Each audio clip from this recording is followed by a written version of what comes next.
In this video, I'll be testing out and unboxing the new Arrtx gouache. This is the same company that makes the jelly gouache that is so popular all over YouTube. People are starting to call this pudding gouache. You can purchase this paint on Amazon. It's kind of hit or miss if it's in stock or not. So it seems to be gaining popularity. The claims on the box are that it's not easy to fade, vibrant colors, and less glue. Also, the claims on Amazon are that the surface recommendations are for window, so I'm guessing the intent is to use this for sign painting. The containers are lightweight aluminum. They're easy to carry, reusable, and eco-friendly. I do like that intent. I like that they're thinking about making reusable containers. High pigmentation, ultimate performance, upgraded glue, pure pigments, more saturated colors, and they are super covering power with a matte finish. So those are some of the claims on Amazon. They come in 9 colors. So there's light yellow, white, bright red, Prussian blue, ultramarine, violet, black, burnt umber, and grass green. The light yellow is pigment PY1 and PY74, and it is semi-opaque. The bright red is pigment PR254, and this one is also semi-opaque. You can see here how thick the formula is. It really is like a pudding texture, which is probably why it's getting that nickname.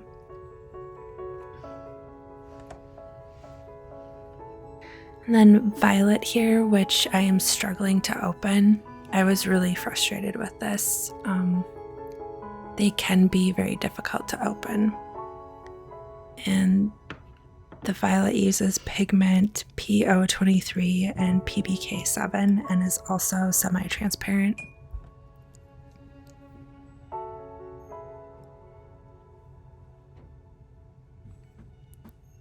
I guess I like the intent with these. I just wish the caps slid off instead of having a twist off cap, because as the paint dries, that's just gonna be kind of a struggle to reopen, and their suggestion is to wipe the outside of it clean and make sure that's clean before you close it up.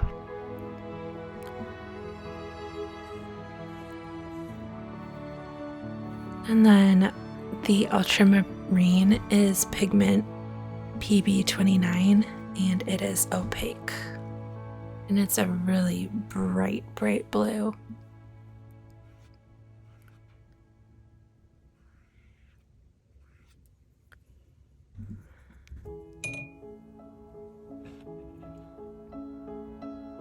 You can kind of see that it's somewhat transparent a little bit.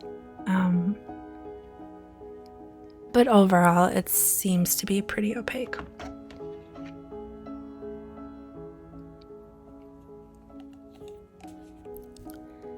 And then we have Prussian Blue, which is pigment PB15 and PBK7.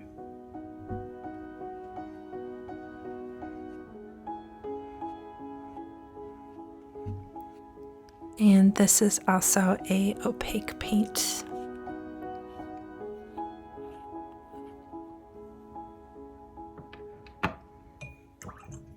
And the paper I'm using to test this is a cold press paper. I would typically use gouache on a hot press, but I had a scratch piece of cold press laying around. And this color is grass green, which is pigment PY3 and PB15-3.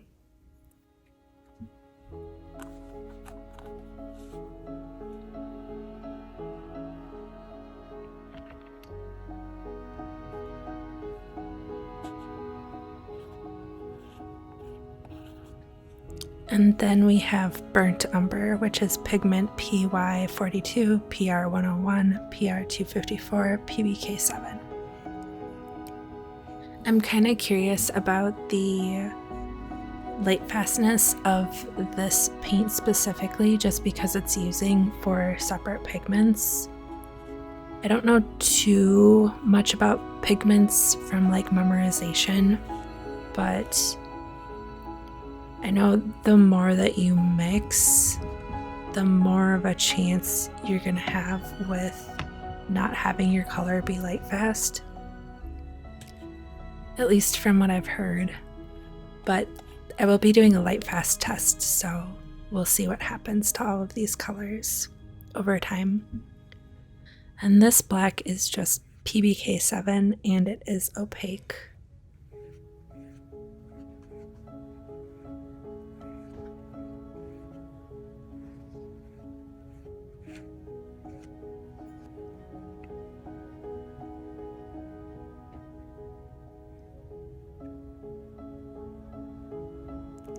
So up close they look pretty good. They dry fairly matte.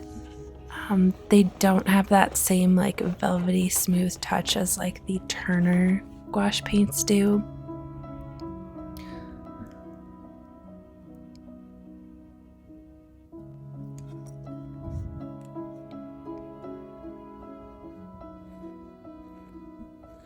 And now I'm gonna test them out in a painting. So I'm drawing a Cardinal in my perpetual sketchbook. If you don't know what a perpetual sketchbook is, it is a sketchbook that you draw a painting in every day or every year, and you come back to that page over time, like once a year. So I'm using the Arrtx sketchbook here, which has 52 pages, and I've given each week of the year a page in this book. And once a week I'll draw something in it, and I will come back to that page every year until the page is full. And this is a good way to see if your art improves over time or if your style has changed. It's just a nice way of seeing how you grow as an artist over time. And so for this week, I decided to paint a cardinal because we do have a lot of birds chirping around in Minnesota, and it is winter, so there isn't a lot of plant life going on. There's mostly just snow and animals. There's lots of animal tracks in the snow. So I'm starting out with a cardinal, which we do see fairly often in the snow. And they're a lot easier to see too, since there's no leaves on the trees and it's just snow and bark. A red cardinal really stands out. I'm only using a couple of colors. I'm using the bright red and the black, and then I ended up using some of the burnt umber and light yellow. The brushes I'm using for this are the Princeton Velvetouch. I really like these brushes for gouache. And I'm also sure to keep my gouache brushes separate from my watercolor brushes. I think that's really important because with gouache brushes, you need to clean them better so you don't ruin the brush. So this is the first issue I had with these paints, was the dried up paint crumbling down on my drawing. Not a huge deal, but I found it kind of annoying. And that's where I would probably prefer to have a tube. Even though that can still happen with a tube, it just wouldn't happen as much. So I'm going in with the bright red straight out of the container. I didn't add any water here, and I'm just painting the cardinal, its main color. And I think it's working out pretty well. The paint is definitely smooth, it's easy to move around.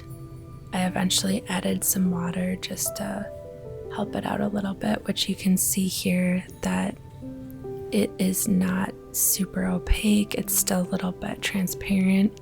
And when I say I mixed some water in, I dipped the brush in the water. And here's an incident I had. I had the paint sitting on my left hand side and I accidentally dipped my sleeve into the tub and got it all over. So that was super annoying and super frustrating. The good news is that I was able to get the paint out of my shirt. I immediately washed it, just stopped everything, ran it with hot water, and it came out. So that is good news, but I wouldn't recommend like purposely putting paint on your clothes just in case it doesn't come out.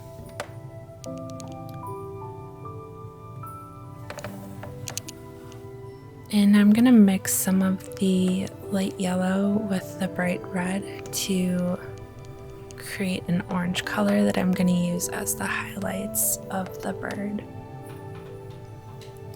You can't really see it too well when I put it down, and that's mainly because these are transparent colors and the color is so close to the red that you can't really see it.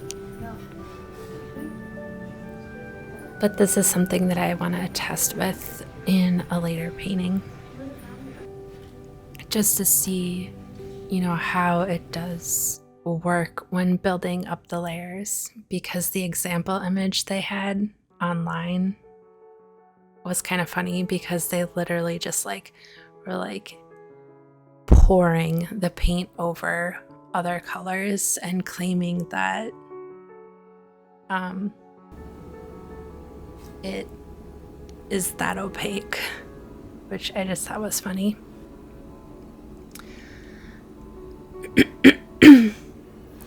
So the white I found to be pretty okay. It seemed to cover up the color before it. I did add a little bit of water to make it easier to spread, which of course took away a bit of that opaqueness. But for the eye, I did not do that, and it seemed to be pretty opaque. This is again something I'm gonna probably do some more testing on in a different painting, just to get more of my thoughts.